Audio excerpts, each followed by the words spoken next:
جب کربلا میں امام حسین کے تمام ساتھی شہید ہو گئے، آپ خیام میں آ کے تمام بیویوں کو آخری سلام کرتے ہیں اور پھر اپنے بیٹے امام سجاد کے پاس آتے ہیں جو بستر بیماری پہ ہوتا ہے۔ آپ فرماتے ہیں، اے میرے بیٹے سجاد، اپنے بابا کا آخری سلام قبول کر۔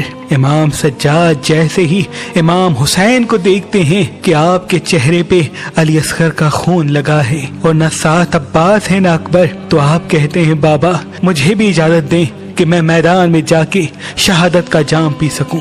امام حسین فرماتے ہیں، اے سجاد، تمہارا امتحان اتنا آسان نہیں، ہمیں شہید ہو لینے دو، اس کے بعد تمہیں اپنی بہنوں اور ماؤں کے ساتھ قیدی ہو کے شام تک جانا ہے اور قدم قدم پہ اپنے خطبوں سے سوئے ہوئے مسلمانوں کو بیدار کرنا ہے۔ بس امام حسین میدان میں آتے ہیں اور یہ آواز دیتے ہیں، اے میرے نانا کی امت، میں تمہارے رسول کا نواسا حسین ہوں، میں وہ ہوں جس کے بیٹوں کو تم نے مار دیا، میں وہ ہوں جن کے بھائیوں کو تم نے قتل کر دیا۔ اے ظالموں، بتاؤ میں نے تمہارا کیا بگاڑا ہے؟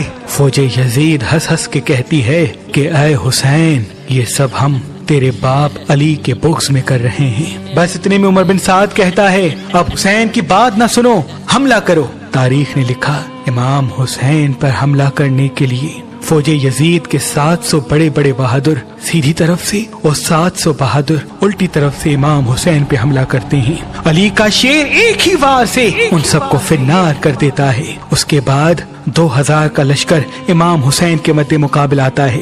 امام حسین جب ان کو فنار کرتے ہیں تو فوج یزید میں یہ آواز بلند ہوتی ہے کہ یہ علی کا شیر ہے، اور ہم نے خود علی سے سنا کہ میرے تمام بیٹوں میں سے سب سے اچھی جنگ حسین لڑتا ہے۔ یہ بات جب عمر بن سعد اور شمر کے کانوں تک آ پہنچتی ہے تو وہ کہتے ہیں، اب حسین پہ ایک ساتھ حملہ کرتے ہیں۔ بس 9 لاکھ کا لشکر امام حسین پہ حملہ کرتا ہے۔ امام حسین علی کے شیر اس 9 لاکھ کے لشکر پہ ایسے وار کرتے ہیں کہ فوج بھاگنا شروع کر دیتی ہے۔ کچھ لوگ دریائے فرات کی طرف بھاگتے ہیں اور کچھ لوگ کوفے کی طرف واپس پلٹ جاتے ہیں۔ عمر بن سعد نے جیسے ہی یہ منظر دیکھا تو یہ کہنے لگا کہ اگر اس طرح سے لڑتے رہے تو حسین کو مات دینا ناممکن ہے۔ اے لوگو، کچھ لوگ جائیں اور خیام کو آگ لگا دیں اور باقی کے سپاہی سب امام حسین سے دور ہو کے تیر، نیزے اور بھالے امام حسین کو ماریں۔ بس لشکر امام حسین سے دور ہونا شروع ہوتا ہے اور دور سے کوئی امام حسین کو تیر مارتا ہے، کوئی نیزے مارتا ہے، کوئی تلوار پھینکتا ہے۔ جس کے پاس مارنے کے لیے کچھ نہیں ہوتا وہ کربلا کی زمین سے پتھر اٹھا کے امام حسین کی طرف پھینکتا ہے، اور وہاں کچھ ظالم خیام کو آگ لگا دیتے ہیں۔ بیبیوں کی آوازیں بلند ہوتی ہیں، نواسائے رسول کبھی خیام کی طرف جاتے ہیں، کبھی میدان کی طرف آتے ہیں۔ تاریخ نے لکھا، امام حسین کے جسم پر اتنے زخم لگنے لگے کہ آپ کا جسم نظر نہیں آتا، اتنی دیر میں آواز غیب آتی ہے، اے حسین، تیرا اللہ تجھ سے راضی ہو گیا۔ امام حسین اپنی تلوار کو روک لیتے ہیں اور اتنے میں ایک ظالم امام حسین کی کمر میں ایسا نیزہ مارتا ہے کہ آپ گھوڑے کی زین سے زمین کی طرف آتے ہیں۔ تاریخ نے لکھا، آپ کے جسم پر تیر زیادہ ہونے کی وجہ سے نہ آپ گھوڑے کی زین پہ تھے نہ آپ زمین پہ تھے، آپ تیروں کے مسلح پہ اللہ کی عبادت میں مصروف ہیں اور بار بار اللہ کا شکر کر رہے ہیں کہ اے اللہ، تیرا شکر ہے کہ تو نے محمد کے اس نواسے کو اس عظیم امتحان کے لیے چنا۔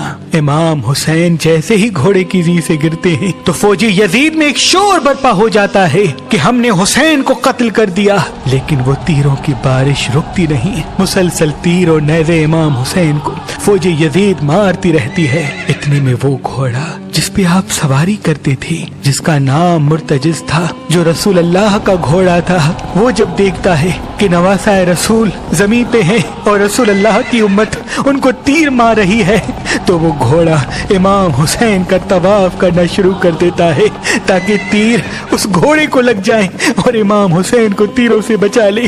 یہ منظر جیسے ہی عمر بن سعد نے دیکھا تو وہ زور سے کہتا ہے کہ تیروں کو روکو، ارے تمہیں معلوم نہیں یہ وہی گھوڑا ہے جس پہ اللہ کے رسول سواری کرتے تھے. ایسا نہ ہو کہ اس گھوڑے کو تیر لگے اور اللہ کے رسول ہم سے ناراض ہو جائے. وہ گھوڑا اپنی زبان میں کہنا شروع کرتا ہے کہ اے لوگو، آج رسول اللہ کی سواری کا تو احترام کر رہے ہو، لیکن اس حسین کا احترام بھول گئے جن کو رسول اللہ اپنے کندھوں پہ سوار کر کے فرماتے تھے کہ یہ حسین مجھ سے ہے، میں اس حسین سے ہوں، اس حسین کا خون میرا خون ہے، اس حسین کا جسم میرا جسم ہے، اس حسین کا جسم میرا جسم ہے، اس حسین کا جسم میرا جسم ہے.